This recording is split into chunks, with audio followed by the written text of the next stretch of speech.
और चलिए ब्रेक के बाद एक बार फिर से आप सभी का स्वागत है। लगातार चुनावी कवरेज यहाँ पर जारी है। इसी बीच एक बड़ी जानकारी बलिया से अपने दर्शकों तक हम साझा करते चले तो इस वक्त की एक बड़ी खबर बलिया से आपको बताया, जहाँ पर बूथ नंबर 153 पर ईवीएम खराब होने की जानकारी बलिया से सामने आ रही है। ईवीएम खराब होने से मतदाता नाराज हो चुके हैं और यहाँ पर वोटिंग करने के लिए पहुंचे मतदाताओं में आक्रोश है। मुस्लिम महिलाओं ने बूथ पर दरअसल पुलिस कर्मचारियों पर धक्का मुक्की देने का आरोप लगाया है। तो देखिए, मुस्लिम महिलाओं ने बूथ पर हंगामा भी किया है। बलिया में बूथ संख्या 153 पर ईवीएम खराब होने की जानकारी मिली है। मुस्लिम महिलाओं ने जमकर हंगामा किया है। एक बार आपको सुनवा भी देते हैं। आप फिंगर दे दे के सब निकाल ला में आनंद का दिला गया ना, उससे क्या मतलब? जिसको हमको देना उसको नहीं देंगे। हाँ, एजेंट भी देख रहे हैं। क्या हो रहा है? दिक्कत क्या हो रही है? दिक्कत है कि मशीन बंद हो गया, खाली बस फिंगर मार के चल जाए। फिंगर मार के चल जाए। हाँ, बस फिंगर मार के चल जाए। आवाज दे ही नहीं रहा है। कंप्यूटर में दिखाई दे रहा है। कंप्यूटर एक्शन में देने जा रहे हैं लोग, तो कह रहे हैं कि आप लोग निकालिए, धक्का मार के निकाल। वो लोग बता रहे कि जब तक मशीन नहीं आवाज देगा तब तक निकलना नहीं है। बस फिंगर लगा के निकल जाओ कह रहे हैं। क्यों? अब पुलिस वाले धक्का मार के निकाल रहे हैं सबको, जनता को। क्यों निकाल रहे हैं धक्का लगा कर? क्या कोई बात है? तभी तो धक्का निकाल रहे हैं लोग। जब मशीन खराब तो मशीन को बनवाना चाहिए। क्यों नहीं मशीन बनवाए? कितना कितना हो जाकर चेक करके आइए तो उसके बाद सर सुनिए निकाल रहे हैं। क्यों पुलिस वाले क्यों निकालेंगे? जनता आया इलेक्शन लड़ रही है, पुलिस देखेगी ना मशीन खराब है क्या है, क्यों किया जा रहा है? कुछ काला है तभी तो किया जा रहा है। काला देखिए उसका नहीं दिया है। क्यों देंगे? जब तक मशीन नहीं बनेगा तब तक वोट नहीं देंगे हम। मशीन खराब है, मशीन चल ही नहीं रहा है। आप फिंगर दे दे के सब निकाल ला में आनंद का दिला गया ना, उससे क्या मतलब? जिसको हमको देना उसको नहीं देंगे।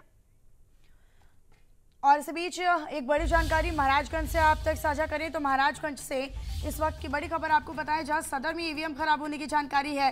इससे पहले हमने आपको बताया बलिया में भी बूथ संख्या 153 खराब हुई थी और यहाँ पर बूथ संख्या यहाँ पर कई बूथ संख्याओं पर जो ईवीएम मशीन है वो खराब हुए।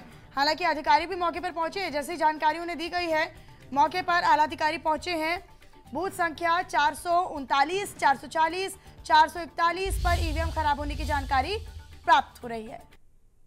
इसी बीच एक बड़ी जानकारी देवरिया से सामने आ रही है। तो देवरिया से इस बीच एक बड़ी जानकारी, जहां पर बूथ संख्या 239 पर पर्ची नहीं निकल रही है। बूथ संख्या 231 पर बीएलओ और पुलिस में बहस होने की जानकारी है।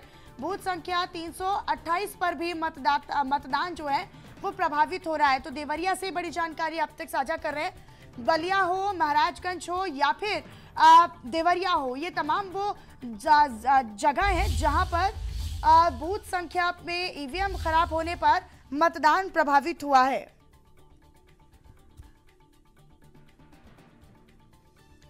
देखिए, पूर्वांचल का रण लगातार जारी है। सुबह 7 बजे से यहाँ पर मतदान चल रहा है, लेकिन क्या यहाँ पर रुझान होगा? क्या इस बार के मुद्दे हैं? क्या समीकरण बैठते नजर आ रहे? किसके लिए कितनी बड़ी चुनौती, कौन सी सीट हो जाती है? इन तमाम पहलुओं को लेकर आज हम चर्चा करेंगे। हमारे साथ एक पैनल जुड़ा हुआ है, आप सभी का तारुफ उनसे करवा देती हूँ। अपर्णा दीक्षित जी बीजेपी प्रवक्ता हमारे साथ जुड़ चुकी हैं। मैम बहुत स्वागत है आपका। नेहा यादव जी समाजवादी पार्टी से प्रवक्ता हैं। नेहा जी बहुत स्वागत है आपका। डॉक्टर एचएन उपाध्याय जी कांग्रेस प्रवक्ता हैं। सर बहुत स्वागत करती हूँ आपका। मनोज मिश्रा जी वरिष्ठ पत्रकार के तौर पर हमारे साथ जुड़ चुके हैं। मनोज जी आपका भी बहुत स्वागत है। आप शुरुआत में बीजेपी के साथ ही करना चाहूंगी, यानी अपर्णा जी आप ही के साथ। पूर्वांचल पिछली बार आप लोगों के लिए एक बहुत बड़ी चुनौती रहा था 2019 में, इस बार क्या लगता है? देखिए, चुनौती कैसे रहा था पिछली बार? हमारी जब 13 में से 11 सीटें आई थी तो भारतीय जनता पार्टी की आई थी, तो चुनौती किस रूप में? चुनौती तो नहीं रहा। हमेशा जो भी कुछ कमियां रह गई थी उन पर काम किया गया और इस बार 13 की 13 सीटें भारतीय जनता पार्टी के पक्ष में आएंगी। माननीय नरेंद्र मोदी नहीं, वो तो इस फेज की 13 सीटें है ना मैम अपर्णा जी, वो तो इस फेज की 13 सीटें है ना। 5 सीटें आप लोग हारे भी तो थे, 3 सीटों पर बड़ी कम मार्जिन के साथ जीते भी थे, तो इस बात को स्वीकार करने में क्या गर्ज है? नहीं, मैं कह तो रही हूँ आपको, जो कमियां रही थी वो इस बार पूरी की गई हैं और जनता के मूड को समझते हुए वहां विकास कार्यों को भी कराया गया है। और आने वाले आने वाला जो समय है, मुझे लगता है जो आज वोटिंग भी हो रही है तो जनता अपना मूड तय कर देगी और 4 जून को आपको पता लगेगा कि भारतीय जनता पार्टी की जो सरकार है वो बनने जा रही है और हम पूर्ण बहुमत से आएंगे। और देखना कि इस बार इतिहास रचा जाएगा, जो कि शीर्ष नेतृत्व द्वारा बोला भी गया है कि हम 400 पार लेकर आएंगे, तो 400 पार लेकर आएंगे। और ये कहीं भी हमने बयानबाजी से तो पलटे नहीं है, न हमारे मुद्दे बदले हैं। 2014 से लेके मुद्दे हमारे जो आज थे, जो 2014 में थे वो अब हैं। हर 5 वर्षीय योजना की तरह हमारे मुद्दे नहीं बदलते हैं, जैसे समाजवादी पार्टी के बदलते हैं, कांग्रेस पार्टी के बदलते हैं। अरे क्या हुए तेरे वादे, वो कस्में, वो इरादे। 2019 में राहुल गांधी को सामने लाया गया था, उनको चेहरा बनाया गया था। इस बार राहुल गांधी प्रधानमंत्री का चेहरा बनाया। इस बार प्रधानमंत्री के नाम पर जब भी प्रेस कॉन्फ्रेंसेस होती है, जब भी कोई कहता है, लेकिन इस बार तो विपक्ष ये कहता है अपर्णा जी कि आप लोगों के जैसे जैसे चरण बीत रहे हैं वैसे वैसे आप लोगों के मुद्दे भी बदल रहे। ठीक है, नेहा जी का मैं ओपनिंग रिमार्क ले लेती हूँ। नेहा जी, आप बड़ी शेर व शायरी के साथ पलटवार कर रही हैं। हाँ नेहा जी, इनसे पूछिए, इन्होंने 2014 में बड़े बड़े लोक लुभावन नारे और वादे दिए थे, और अब प्रधानमंत्री जी ने उन्हीं नारे और वादों का नाम बदल के, जुमलों का नाम बदल के गारंटी कर दिया है। इनसे पूछिए उस गारंटी का क्या हुआ, 20 करोड़ नौकरियां अब तक लोगों को क्यों नहीं मिली। तो गारंटी तो राहुल गांधी भी दे रहा है ना नेहा जी, गारंटी तो राहुल गांधी ने भी दी है। हमारी गारंटी नकली है, इनकी गारंटी नकली। हम अपने राज्यों में कर्नाटक, तेलंगाना, हिमाचल सब जगह अपनी गारंटियों को पूरा किया है। कांग्रेस पार्टी ने अन्य राज्यों में जहां सरकार है वहां अपने वादों को पूरा किया है।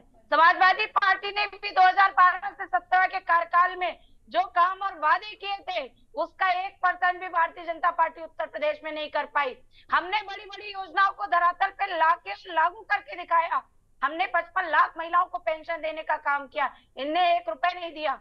हमने किसानों की कर्ज माफी की, हमने सिंचाई, अच्छा इसीलिए 2 विधानसभा चुनाव जीते हैं, इसीलिए बीजेपी 2 विधानसभा चुनाव जीती है नेहा जी। हमने सरकारी अस्पतालों का पर्चा 1 रुपए का किया, इन्होंने लूटमारी कर दी। अरे भारतीय जनता पार्टी जुमलों से चुनाव जीती, इस बार नतीजे इंडिया गठबंधन के पक्ष में आएंगे। क्या झांसे में आ जाते हैं? यूपी की जनता इतनी बेवकूफ थोड़ी ना है नेहा जी। नहीं, उत्तर प्रदेश की जनता नहीं, देश की जनता बेवकूफ नहीं है। एक मिनट जनता जागरूक है। आप लोग ये कहते हैं कि भाई ये मोदी वर्सेस जनता का चुनाव है। एक तरफ आप जनता को इतना सर्वोपरि रखते हैं, दूसरी तरफ आप ये कह रहे हैं कि भाई बड़े झांसे में आ जाते हैं यूपी की जनता। तो देखिए, जुमलेबाजी में आ जाती है। लोक लुभावन नारों वादों के साथ ये आए थे, वो आप जनता इनके धोखे को समझ गई है। चंदा लेके धंधा करने वाले व्यक्ति को देश का प्रधानमंत्री जनता नहीं बनाएगी। हाँ ठीक है नेहा जी, मैं लौटूंगी आपके पास। उपाध्याय जी का मैं ओपनिंग रिमार्क ले लेती हूँ। उपाध्याय जी, पिछली मर्तबा हमने देखा था कि यहाँ पर गठबंधन के तहत, हालांकि इस बार भी बड़ी चुनौती है, बसपा की तरफ से भी कैंडिडेट्स यहाँ पर उतारे गए हैं, लिहाजा कुछ सीटें ऐसी है जहां पर त्रिकोणीय मुकाबला बनता हुआ नजर आ रहा है। इस बार समीकरण आपके पक्ष में आपको किस तरीके से नजर आ रहे हैं और क्यों? मनीषा जी, आप जो कह रही थी पहले मैं ये बता रहा हूं कि जैसे 2014-19 की बात कह रही है, 2014-19 में जो 2 करोड़ की वादा किया था वो, और विधानसभा चुनाव किस आधार पर ये चुनाव लड़ते हैं? धर्म के आधार पर, जात के आधार पर बांट कर जनता को। और आप कहती हैं कौन नहीं बहकावे में आ सकता है, लोक लुभावन नारों में तो बहुत लोग बहक में आ जाते हैं, लेकिन अब 10 साल में जब जनता ने देख लिया कि ये एक भी वादा पूरा नहीं करने वाले हैं। मैं आपसे बता दूं, पूरे हमारे प्रधानमंत्री आदरणीय मोदी जी ने अपने पूरे भाषण में 232 बार कांग्रेस का नाम, 758 बार, 573 बार जो इंडिया गठबंधन का नाम लिया, और 758 बार खुद अपना नाम लिया, लेकिन महंगाई का म और बेरोजगारी का ब एक बार भी नहीं बोला है, जो इस समय सबसे चुनौतीपूर्ण मुद्दा है। और हमारा इंडिया गठबंधन इस महंगाई, बेरोजगारी, किसानों की आय, महिला सुरक्षा, गरीबी, इस पर चुनाव लड़ रही है। अग्निवीर या अग्निपथ की जो योजना है ये इस पर चुनाव लड़ रही है, और पूरा 6ठे चरण तक हमने इस मुद्दे से हटे नहीं है।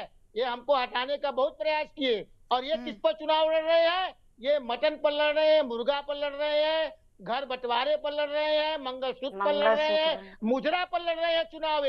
तो बताइए जनता किस पर अब ध्यान देगी? जनता के लिए इस समय महंगाई, बेरोजगारी, ये सब समस्याएं, गैस सिलेंडर का दाम जो 1100-1200 रुपया हो गया है 400 से, इस पर ध्यान दे रही महिलाएं घर से सिलेंडर को देख कर निकल रही है। कह रहे यही 2014 में 400 था, अरे अब तो 1200 है, अब हम लोगों का कैसे खर्च चल रहा है भैया? तो ये बात है। और हमारी सरकार जो 5 किलो अनाज की बात करते हैं, चुनाव जीतने पर 4 जून के बाद 10 किलो अनाज सीधे कर देगी, जो क्योंकि ये यूपीए सरकार का ही अधिनियम पारित हुआ था, कानून पारित हुआ था 2013 में खाद्य सुरक्षा के नाम पर, उसका पालन इन्होंने किया। उसको हम, क्योंकि इन्होंने 27 करोड़ लोगों को गरीबी रेखा के नीचे और ढकेल दिया। ठीक है 80 करोड़ मनोज जी का मैं एक बार रुक कर लेती हूँ, ओपनिंग रिमार्क उनसे ले लेती हूँ। मनोज जी, आपने तमाम दलों के नेताओं को सुन लिया, प्रवक्ताओं को सुन लिया है, कितने बातों से, कितने तथ्यों से आप सहमत हैं? पूर्वांचल का आकलन आपके हिसाब से क्या कहता है? किसके लिए चुनौती है? क्या बीजेपी के लिए चुनौती बनती नजर आ रही है इस बार कुछ? मनीषा जी देखिए, जब आप 13 में 11 सीटें जीत के आते हैं तो 11 सीटों पर कायम रहना वो सबसे बड़ी चुनौती होती है। रही बात लेकिन 2024 का, हम आज अंतिम चरण का मतदान हो रहा है, इस बार मुद्दे चरण दर चरण बदलते गए। और आपको याद होगा 2014 में बड़े घोटाले, बड़ी चीजों की सरकार आई। 2019 में पुलवामा से लेकर के देश और राष्ट्र के आंदोलन, बाकी चीजों पर बात है। लेकिन 2024 में इंडिया गठबंधन वर्सेस एनडीए गठबंधन, और खासकर उस एनडीए गठबंधन की जो दो वरिष्ठ मैं क्यों कहूंगा, जिससे प्रदेश का शीर्ष नेतृत्व आदरणीय योगी जी या देश का शीर्ष नेतृत्व मोदी जी, इनके लिए भी चुनौती क्यों है? क्योंकि बनारस से मोदी जी हैं और गोरखपुर से योगी जी। परिस्थितियां बदली, इस बात से हम इनकार नहीं कर सकते। इंडिया गठबंधन में अगर हम 17 और 19 को गठबंधन की बात कर ले कि राहुल और अखिलेश पहले भी गठबंधन कर चुके हैं, मायावती अखिलेश पहले भी कर चुकी हैं। पहले गठबंधन मंचों पे बना लेकिन वो जमीन तक नहीं आया। इस बार पता नहीं क्यों जमीन से पे लोगों ने ज्यादा उसको लिया और ऊपर तक शायद कम गया, नहीं गया, बात की विषय है। लेकिन अगर जुमलों की बात करें, अगर हम प्रचार की बात करें, अगर हम मंचों की बात करें, तो देखिए चाय वाले से लेके, चौकीदार से लेके, अब की बार से लेके, मोदी सरकार से लेके, बहुत सारे नारे हम लोगों ने विगत 10 वर्षों में सुनो, समझे और देखे। पर चाहे वो बनारस की बात हो, चाहे वो बलिया की हो, मिर्जापुर की हो, देवरिया की हो, घोसी की हो, जिन 13 सीटों पे आज मतदान हो रहा है उत्तर प्रदेश की, ये तीनों 13 सीटें बहुत अहम है। जातिगत आंकड़े देखिए, मंडल का सबसे ज्यादा असर उत्तर प्रदेश और बिहार पर है। और इस चुनाव में मनीषा जी मैं फिर कहूंगा, क्योंकि शाम से एग्जिट पोल्स आएंगे, अनुमानों पर चर्चा होगी, 4 तारीख को हम लोग परिणामों पर चर्चा करेंगे। मैं जरूर इसलिए बात कह रहा हूँ कि हर सीट का अपना अलग अलग आकलन है और अलग अलग चीजें हैं, कैंडिडेट्स भी देखे जा रहे हैं। अच्छा, लेकिन गाजीपुर और घोसी जैसी वो सीट हो जाती है सर मनोज जी, जहां पर अंसारी के प्रभाव से इस बार मुक्त यहाँ पर चुनाव होने जा रहा है, क्योंकि यहाँ पर दबदबा रहा करता था मुख्तार अंसारी का, लेकिन अब वो नहीं है, तो अफजाल अंसारी यहाँ पर फिर से चुनावी मैदान में है। क्या अफजाल अंसारी उतना प्रभावशाली यहाँ पर नजर आते हैं आपको, या फिर कोई चुनौती रहेगी, या फिर एक सिंपैथी वोट गेन करते हुए नजर आएंगे? क्या नजर आता है आपको? मनीषा जी, चुनाव हमेशा चुनौती होती है जब तक परिणाम नहीं आ जाए, सभी नेता जानते हैं और सभी पार्टियां जानती है, झूठ चाहे जो जितनी बात करे। रही बात जिस घोसी की बात कर रही है, सिंपैथी की बात कर रही है, या अफजाल की बात कर रही है, या मुख्तार की बात कर रही है, इंडिया न्यूज, मुख्तार, अफजाल और इनका परिवार, या ये लगातार वहां से राजनीति में अगर बात करें तो इनके चाचा देश को उपराष्ट्रपति हामिद अंसारी, तो कहीं न कहीं इनका असर तो है। दूसरी तरफ बात कर लें, चाहे मनोज राय जी हो जो एलजी हैं, ये लोग भी वहां से चुनाव जीतते रहे।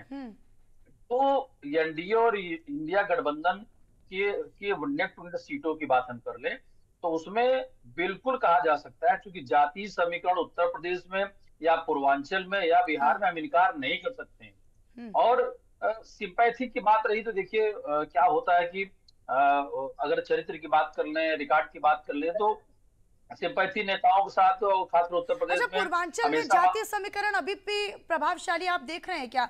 क्योंकि हमने देखा है कि 2014 में 19 में हमने देखा था कि पूर्वांचल यूपी का वो एक क्षेत्र आता है, वो एक जोन आता है जहां पर आते आते जातीय समीकरण ज्यादा प्रभावशाली होते हैं राजनीति के लिहाज से भी। मुद्दों को लोग बाद में बात करते हैं, लेकिन सबसे पहले जातीय समीकरण की तरफ लोग देखते हैं। इस बार का आकलन आपका क्या कह रहा है? क्योंकि इस बार ये कहा जाता है कि हम जहां भी जा रहे हैं लोग मुद्दों को लेकर बात कर रहे हैं। मनीषा जी, मैं फिर कहना चाहूंगा, बहुत अहम सवाल आपने किया है। पूर्वांचल में जब आप जाति उपजाति छत्रपों के साथ में गठबंधन करते हैं, चाहे वो इंडिया गठबंधन हो चाहे इंडिया गठबंधन, 2014 में जब 80-73 यूपी में भाजपा जीती थी, तो फिर 19 में 62 सीटें जीती थी, बाई इलेक्शन होने के बाद 64 जीती थी, प्रचंड बहुमत 2017 में आती, फिर 22 में रिपीट करती है।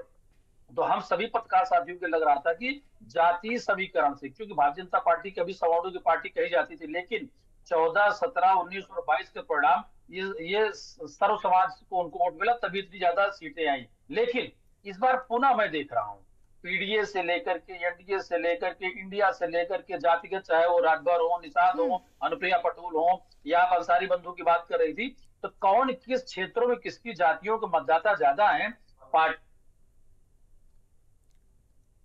ठीक है मनोज जी, मैं एक बार नेहा जी का रुख कर लेना चाहती हूँ। नेहा जी, क्योंकि ये पूर्वांचल की कहीं ना कहीं आप लोगों की वो सीट रही जहां पर आप कहीं ना कहीं बीजेपी को पिछली मर्तबा चुनौती देने में सफल रहे थे। जाति समीकरण यहाँ पर प्रभावशाली रहे हैं और कहीं ना कहीं उन पर आज भी लेकर बात होती है। लोग जो है वो जाति समीकरण को भी ध्यान में रखकर फिर जाकर मतदान करते हैं। इस बार आप लोगों को कितनी बड़ी चुनौती और कितनी बड़ी टक्कर बीजेपी को देते नजर आ रहे हैं, क्योंकि आपके अलावा बसपा भी यहाँ पर जातिगत आधार पर अपने उम्मीदवारों को उतार चुकी है, तो लिहाजा त्रिकोणीय मुकाबला भी यहाँ पर है। तो क्या किसी प्रकार की कोई चुनौती आप लोग देख रहे हैं या फिर पूरी तरीके से जीत को लेकर आश्वस्त आप लोग हैं? देखिए, किसी भी प्रकार की पूर्वांचल नहीं, पूरे उत्तर प्रदेश में कोई चुनौती नहीं। पश्चिम से जो आंधी चली थी इंडिया गठबंधन की, वो पूर्वांचल में आते आते तूफान में तब्दील हो चुकी है। आज पूर्वांचल की जनता एकजुट होकर के इंडिया गठबंधन के प्रत्याशियों को वोट कर रही है। इसलिए कर रही है क्योंकि पूर्वांचल की जनता जो सजग है, जो जागरूक है, आरक्षण बचाने के लिए पीडीए और इंडिया गठबंधन के साथ खड़ी है, लोकतंत्र बचाने के लिए पीडीए और इंडिया गठबंधन के साथ खड़ी है, संविधान बचाने के लिए पीडीए और इंडिया गठबंधन के साथ खड़े है।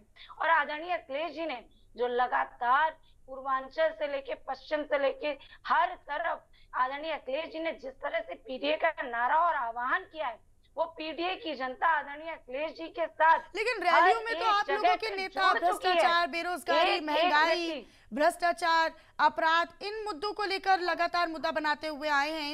इन मुद्दों को लेकर लगातार आप लोग रैलियों में नजर आए हैं। आप लोगों के नेता, पीडीए फॉर्मूले का प्रभाव पड़ता नजर आएगा क्या? पीडीए फॉर्मूले का नैरेटिव आप यूपी के जनता के बीच में पहुंचा पाए हैं क्या? नेहा जी, देखिए, पीडीए जनता के बीच में हर एक घर में हर एक व्यक्ति तक पहुंच चुका है। पीडीए के लोग आज एकजुट होकर के आदरणीय अखिलेश जी के साथ खड़े हैं, इंडिया गठबंधन के साथ खड़े हैं। और हर एक व्यक्ति जो पीडीए से जुड़ा है वो संविधान बचाने के लिए संघर्ष कर रहा है, वो लोकतंत्र बचाने के लिए संघर्ष कर रहा है। आरक्षण पे जिस तरह से खतरा मंडरा रहा है, जिस तरह से भारतीय जनता पार्टी 400 पार 400 पार 400 पार का झूठा वादा, झूठा जुमला पढ़ रही थी, उससे जनता जागरूक होकर उसके खिलाफ वोट कर रही है। क्यों? क्योंकि ये 400 का नारा इसलिए दे रहे थे कि ये संविधान बदल सके, और इस देश की जनता कभी नहीं चाहती कि भारत का संविधान बदले। बाबा साहब डॉक्टर भीमराव अंबेडकर के सपनों को बेचने वाली पार्टी को इस देश की जनता हटाने जा रही है। अपर्णा जी, ठीक है, अपर्णा जी छोटा सा काउंटर देंगी, उसके बाद मैं बाकी मेहमानों के पास जाऊंगी। ठीक है नेहा जी, भारतीय जनता पार्टी का सुपड़ा साफ हो जाएगा। ठीक है, बीजेपी का सुपड़ा साफ होगा, एनडीए पूरी तरीके से खत्म हो गया। और लगातार हम देख रहे हैं अपर्णा जी कि विपक्षी दलों के नेता लगातार कह रहे हैं कि आप लोग कई क्षेत्रों में बिल्कुल साफ है तो कई पर आप हाफ है। इसको लेकर क्या कहिएगा? मनीषा जी, ये नेहा जी जो कह रही हैं, जुमले वो होते हैं जो पीडीए के जुमले कहते हैं और करते एकदम उल्टा है। एसटी आरक्षण इन्हीं के सहयोगी छीनकर मुस्लिमों को दे देते हैं और तुष्टीकरण की राजनीति करते जा रहे हैं। यही फर्जी बात, यही झूठी बात गुजरात में, मैं बोली थी नहीं नेहा जी, ऐसे चर्चा नहीं हो पाती है। नेहा जी, आवाज नहीं पहुंच पाती है ना आपकी आवाज आएगी, ना अपर्णा जी जो काउंटर कर रही है, जो अपनी बात कर रहे हैं, ना उनकी आवाज पहुंच पाएगी। दोनों साथ साथ में बोलेंगे तो कैसे समझ में आएगा ना नेहा जी? आप सुन लीजिए अपर्णा जी को, उसके बाद आप काउंटर कीजिएगा। नेहा जी, मैं रिक्वेस्ट कर रही हूँ मैम आपसे। नेहा जी, मैं रिक्वेस्ट कर रही हूँ, मुझे लगता है कि इतने तो मैं आपसे उम्मीद कर ही सकती हूँ ना नेहा जी। एक बार उनकी बात कंप्लीट हो जाए, उसके बाद मैं आऊंगी आपके पास। के अलावा आपके पास है क्या? आपके पास है क्या? मैं चुनौती देती हूँ, अगर काम किए हो जो आप एक उंगली पे गिना सकते हो, गिना दीजिए। 10 काम गिना दीजिए, बीच में बोलेंगे, अरे 10 काम गिना दीजिए। ठीक है नेहा जी, वो गिनवाएंगी तो तब जब आप सुनेंगी, वो बोलेंगी तो तब जब आप सुनेंगी। नेहा जी सुनिए तो सही। अपर्णा जी, अखिलेश यादव जी को अगर इतना ही कॉन्फिडेंस था तो कन्नौज में पहले अपने भैया को टिकट दिया तेजस्वी यादव को, और उसके बाद फिर खुद चले गए, तो वहां से तो किसी को भी लड़ा देते। वो कह रहे हैं कि आंधी थी और आते आते पूर्वांचल तक तूफान हो गया है, तो कहाँ गया ये तूफान? आप किसी को भी टिकट दे देते, वो लड़ जाते कन्नौज से खुद। अरे मेरी बहन, नाम तो सही से लेना सीखिए, नाम ही नहीं पता है। भारतीय जनता पार्टी के बेकार बेकूफड़ व्यक्ति बैठ जाते हैं। तेजस्वी जी बिहार में लड़ रहे हैं, तेजस्वी जी बिहार में लड़ रहे हैं, कन्नौज में नहीं। इनको करेक्ट करिए, जब इनको नाम ही नहीं पता है। ये बेचारी बैठ गई है, वही यही होता है, दूसरे की चीजें पढ़ के आना वाला व्यक्ति अक्सर गलत बोल जाता है। जीडीपी के बारे में ठीक है, अरे जीडीपी के बारे में बात करने चाहिए ना, लोग आप विकासशील देश में भी नहीं हो पाए, आप पाकिस्तान के बराबर में खड़ा कर दिया, इतना विकास किया है। जीडीपी इतनी अच्छी बढ़ाती है, लोअर मिडिल इनकम में कैसे शामिल हुआ? पाकिस्तान की बात तो नेहा जी आप मत कीजिए। आप लोगों के सहयोगी दल के नेता मणिशंकर अय्यर ये कहते हैं कि पाकिस्तान नहीं, पाकिस्तान से प्यार मोहब्बत कीजिए, परमाणु बम है, ये है वो है। तो ये लोग तो ये तो आप लोग रहने दीजिए, पाकिस्तान के गुणगान करना आप लोग बंद करिए प्लीज। नहीं, सवाल पूछ लीजिए, बिरयानी कौन गया था, इस पर भी सवाल पूछ लीजिए आप। मनीषा जी पूछिए। ठीक है, नहीं नेहा जी ऐसे साथ साथ बोलेंगे तो समझ में नहीं आएगा।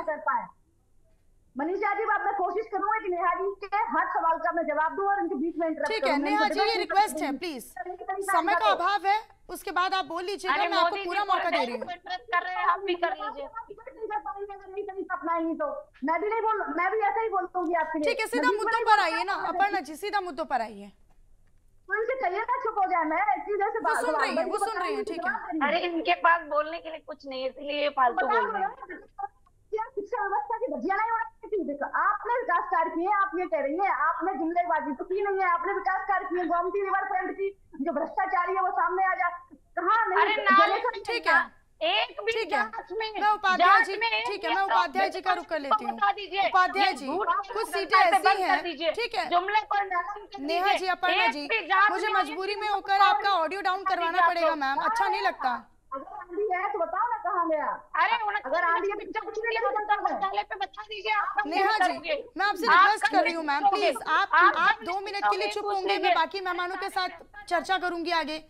प्लीज इतनी सभ्यता की उम्मीद तो मैं आपसे कर सकती हूँ ना मैम, प्लीज। उपाध्याय जी का मैं रुक कर लेती हूँ। उपाध्याय जी कुछ सीटें ऐसी हैं जहां पर एक परंपरागत वोटर चला आता है, वो ये नहीं देखते हैं कि क्या दल है क्या उम्मीदवार है, वो एक तरफ से देखते हैं कि हमें इस चिन्ह पर मतदान करना है, इस चिन्ह पर हमें वोट करना है, क्योंकि एक परंपरागत वोटर जो है वो पीढ़ी दर पीढ़ी चला आ रहा है। पूर्वांचल में भी कुछ इस तरह की परिस्थिति आप बनते देख रहे हैं क्या? और यहाँ पर क्योंकि कांग्रेस के ज्यादा उम्मीदवार तो यहाँ पर उतारे नहीं गए हैं, क्योंकि मुख्य तौर पर समाजवादी पार्टी यहाँ पर अपने उम्मीदवार उतारती नजर आई है। कितना बड़ा चैलेंज आप लोग देख रहे हैं, या फिर आप आईएनडीआई गठबंधन को एनडीए के मुकाबले पूरी तरीके से मजबूत नजर आ रहा है आपको? क्योंकि एक तरफ से मुद्दों की बात की गठबंधन को भी आप एनडीए नेहा जी, नेहा जी मैं सवाल आपसे नहीं कर रही हूँ नेहा जी। उपाध्याय जी अपनी बात आप रखिए। उपाध्याय जी आप लोग बंद कर दीजिए। उपाध्याय जी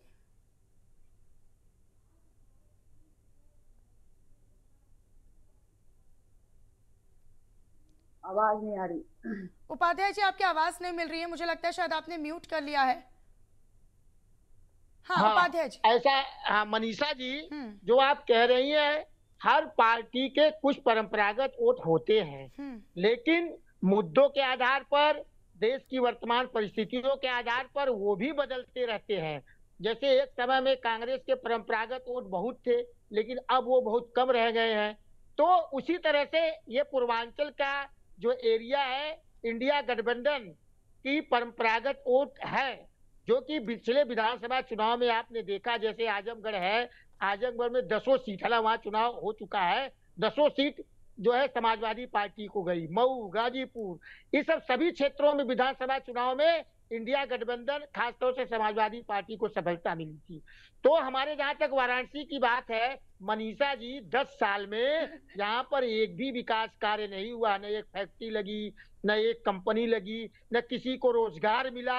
अगर किसी को थोड़ा बहुत ठेकेदारी द्वारा दिया गया, वो भी गुजरात के लोगों को बुलाकर ठेका दे दिया गया। बड़े बड़े पदों पर वही लोग भरे गए, यहाँ के लोगों को कोई रोजगार नहीं मिला। यहाँ पर अस्पताल की समस्याएं, अभी ओम शंकर जी एक हैं कार्डियोलॉजिस्ट विभाग बीएचयू में अनशन कर रहे थे, वहाँ की सुविधाओं को ध्यान में रखकर। तो बनारस में बहुत समस्याएं हैं। दूसरी बात, आपने जो कहा, हमारी अर्पणा बहन कह रही थी, आज बताइए 2 करोड़ रोजगार के लिए तो अमित शाह ने ही जुमला बताया था कि ये जुमला है। कहती है हम जुमले की बात नहीं करते हैं। एक बार आप वादा करते हैं, फिर आप उसी को जुमला कह देते हैं। उसी जुमले में बहकाव में जनता आ गई। जी ठीक है उपाध्याय जी, ठीक है, मेरे पास समय का अभाव है, वरना मैं आपका इसको लेकर अपर्णा जी से काउंटर भी लेती।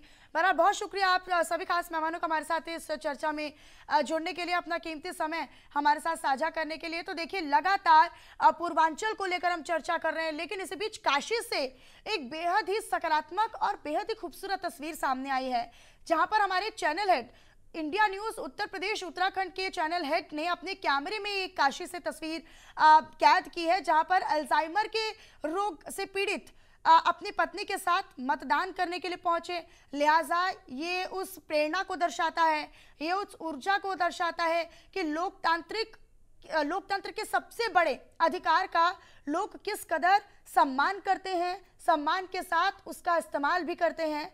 अल्जाइमर रोग से पीड़ित ये शख्स अपनी पत्नी के साथ पहुंचे हैं मतदान करने के लिए। काशी की तस्वीरें हैं और बेहद ही खूबसूरत तस्वीरें हैं। लिहाजा जो भी इस वक्त ये तस्वीरें देख रहा है, प्रेरणा जरूर लेनी चाहिए, प्रोत्साहन जरूर करना चाहिए, और ऐसे में सकारात्मकता की तरफ ये तस्वीर इशारा करती है। तो वोट डालने आप ले आए इनको? क्या करें हैं? बात करते ही है कि मत की मना के ले आई आप? क्या कही? चलिए, मोदी जी आपको बुलाए हैं। मोदी जी बुलाए हैं? क्या नाम है इनका? शिव भगवान माता नेलिया। क्या नाम होता है? शिव भगवान माता नेलिया। अच्छा, कहाँ रहती हैं आप? ये केवल धाम में। केवल धाम में रहती हैं? तो इनका ऑटो कहाँ गया जिससे आए हैं? पता नहीं, देखते हैं बाहर। अच्छा, बताइए, आप मना के ले आई नहीं तो कोई ले भी नहीं आता है? तो आते भी नहीं है। आते नहीं? अगर मोदी जी को वोट देना नहीं होता? कुछ हो तो दिमाग में चल रहा है माता रानी, चल रहा दिमाग में? वो तो चलता ही, बस टूट गई है दिमाग। अच्छा, एक जाइमर बीमारी होती है ना। हाँ। नाम आपका नाम बताइए। अच्छा, यहाँ किसको वोट डालने आए थे? नाम बताइए। इनको छोड़ देंगे? मोदी जी को वोट दिए? मोदी जी को दे दिए? नाम बताइए अपना नाम बताइए। नहीं, आपका नाम बताइए। नाम बताइए। आप अपना नाम बता दीजिए। अच्छा, कोई बात नहीं। नाम क्या है आपका? नाम? कोई बात नाम बताइए। हाँ, आप सही बताइए। क्या शिव भगवान? तो वोट डालने आप ले आई इनको? तो ये तस्वीरें आपने देखी किस तरीके से रोग से पीड़ित शिव नामक ये शख्स अपने मताधिकार का इस्तेमाल करने के लिए पहुंचा, और इंडिया न्यूज यूपी उत्तराखंड के चैनल हेड अरविंद चतुर्वेदी ने इन खूबसूरत तस्वीरों को, पॉजिटिव तस्वीरों को